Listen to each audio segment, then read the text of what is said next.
Question number 6 important है, SSC में पूछा जा चुका है। पढ़िए, Minamata disease was caused by, ठीक है। तो मीनामाटा हाँ जी, मीनामाटा डिसीज किसके द्वारा होती है? ऑप्शन है आपके पास मरकुरी, आर्सेनिक, कैडमियम्स या फिर फ्लोराइड, ठीक है। तो इसका सही आंसर क्या है? मरकरी। ध्यान रखना, मीनामाटा डिसीज किसके द्वारा होती है? मरकरी के द्वारा। अब बताइए, आर्सेनिक के द्वारा कौन सी बीमारी होती है? ठीक है, कैडमियम के द्वारा कौन सी बीमारी होती है और फ्लोराइड के द्वारा कौन सी बीमारी होती है? ये इंपॉर्टेंट है, बार बार क्वेश्चन पूछा जाता है।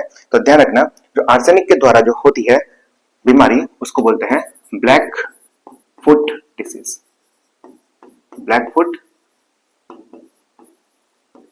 डिसीज, ठीक है। कैडमियम के द्वारा कौन सी बीमारी होती है? इटाई।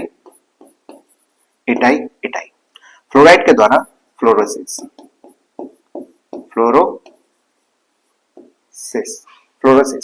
या फिर फ्लोरोसिस के अलावा एक बोला जाता है नॉक नी सिंड्रोम।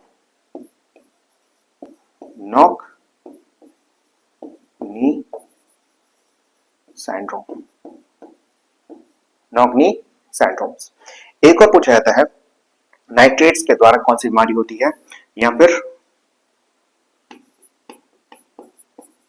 नाइट्रेट्स के द्वारा कौन सी बीमारी होती है, या फिर आपसे बोलेगा ब्लू बेबी सिंड्रोम किसके द्वारा होती है। ध्यान रखना, नाइट्रेट को अगर ज्यादा कंजप्शन कर लिया हम लोगों ने, मतलब नाइट्रेट अगर हमारी बॉडी में चले गया तो एक बीमारी होगी जिसका नाम है ब्लू बेबी सिंड्रोम।